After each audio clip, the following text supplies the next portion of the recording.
నమస్కారం, నా పేరు నందిని, ట్రాన్స్ మహిళ. నేను ఇప్పుడు సెంట్రల్ గవర్నమెంట్ మమ్మల్ని ఒక చిన్న చూపు చూస్తుంది. ఎందుకంటే మేము టెస్టులు చేయించుకోవాలనేసి ఒక హాస్పిటల్కి వెళ్ళి నన్ను నగ్నంగా నిలబడి అక్కడ మమ్మల్ని మీరు బరిబత్తలు అయ్యి టెస్టులు చేయించుకోవాలి, మీరు ఆడనా మొగనా అని చెప్తుంది. ఇవాళ రేపట్ల మేము ఆడనా మొగనా అయింది మా తల్లిదండ్రులకు తెలుసు. మా తల్లిదండ్రులకి మమ్మల్ని ఇంట్లోకి ఒకరికైనా పంపేయలేదు. ప్రతి ఒక్కరు మేము చీర కట్టుకున్నాము, ఒక మగపిల్లలము, ఒక అమ్మాయిలాగా అయినామంటే ఎన్ని నొప్పులు భరించో, ఎంత బాధలు పడో, ఎంత కష్టపడో ఇట్లా అమ్మాయిలాగా తయారయ్యి మేము రోడ్ల మీద ఎక్కినాము. ఇక చేయి ₹1 ఒక చేయి కొట్టి మేము అడుక్కోవాలంటే ఎంత కష్టం ఉంటుంది మాకు.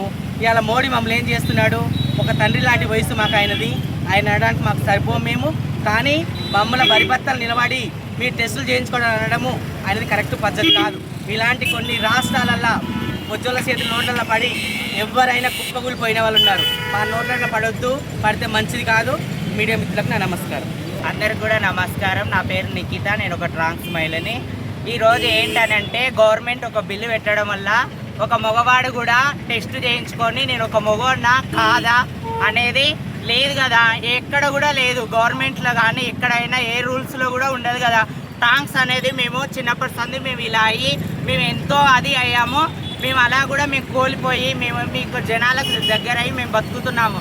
ఈరోజు గవర్నమెంట్ పెట్టిన రూల్స్ వల్ల మీరు బట్టలు ఎత్తి చూపించాలి, మీరు కాదా నకిలా ఒరిజినలా అని చెప్పడం వల్ల మాకు చాలా బాధేస్తుంది.